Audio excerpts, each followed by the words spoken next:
ஒரு மனிதர் வந்து பாத்தீங்கன்னா 45 டெல் யூனிட் அளவு தாங்க வலியை பொறுத்துக்க முடியும். ஆனா பிரசவத்தின் அப்போ ஒவ்வொரு பெண்ணுமே 52 டெல் யூனிட் அளவு வலியை பொறுத்துக்கிறாங்க. இது எந்த அளவுக்கு இருக்கும் அப்படின்னு பாத்தீங்கன்னா 20 எலும்பு சேர்ந்து ஒரே நேரத்துல வந்தா எப்படி இருக்கும் அந்த மாதிரி ஒரு பெயினை தாங்க கொடுக்கும். சோ இந்த ஒரு பெயின் எல்லாத்தையுமே தாண்டி நம்ம கையில அந்த பேபி கிடைக்கும் போது இருக்கும் பாத்தீங்களா ஒரு ஃபீல், அந்த ஃபீலுக்கு முன்னாடி இந்த வலி எல்லாம் ஒண்ணுமே இல்லான்ற மாதிரி காணாம போயிடுங்க. சோ இந்த ஃபீல் வந்துட்டு தாய்மை அப்படின்ற ஸ்தானத்தை நமக்கு உணர வைக்கிறவங்க நம்ம பேபி தான் இல்லையா? நம்ம அதனாலதான் நம்ம பேபி மேல அளவு கடந்த பாசம் அன்பு, இந்த உலகத்திலேயே நம்ம பேபி தான் நமக்கு எல்லாமே அப்படின்ற மாதிரி எல்லா அம்மாவுமே நினைச்சிட்டு இருப்போம் இல்லையா? எந்த ஒரு பெண்ணுமே வந்துட்டு படித்து பெறாத பட்டம் தாங்க தாய்மை. சோ இந்த ஜெனரேஷன்ல நிறைய பேருக்கு ஏன் இந்த தாய்மை வந்து கிடைக்கிறது இல்ல அப்படின்ற மாதிரி நிறைய பேர் வந்துட்டு ஃபீல் பண்ணிட்டு இருக்காங்க. வர்றவங்க போறவங்க தெரிஞ்சவங்க தெரியாதவங்க இப்படி எல்லாருமே வந்துட்டு ஈஸியா அவங்களை பார்த்து கமெண்ட் பண்ணிட்டு போயிடுவாங்க. இதை நினைச்சு அவங்க எத்தனையோ நாள் தூங்காம இருந்திருப்பாங்க, சாப்பிடாம இருந்திருப்பாங்க, தனியா போய் அழுதுட்டு இருந்திருப்பாங்க, வெளியே போறதுக்கே தயக்கமா இருக்கும். அவங்களை என்னவோ ஒரு தேச துரோகி மாதிரி நம்ம இந்த சமுதாயம் வந்துட்டு அவங்கள பாக்குதுங்க. சோ இதுக்கு எல்லாமே வந்துட்டு அவங்களும் பதில் சொல்ல முடியாம வந்துட்டு திணறிட்டு இருப்பாங்க. சோ அவங்களுக்கு எல்லாமே பதில் சொல்ல வேண்டிய நேரம் வந்தாச்சுங்க.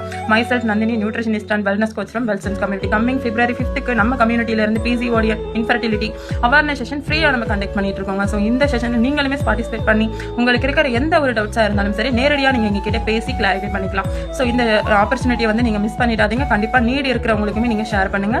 சோ கண்டிப்பா 120 days ப்ராப்பரா டயட் பண்ணீங்க அப்படின்னா உங்களோட PCOD இஷ்யூஸா இருந்தாலும் சரி, இன்ஃபர்டிலிட்டி இஷ்யூஸா இருந்தாலும் சரி, நேச்சுரலா வந்துட்டு நீங்க ரிவர்சல் பண்ணிக்க முடியும், நேச்சுரலா பிரெக்னன்ட்டும் ஆக முடியும்.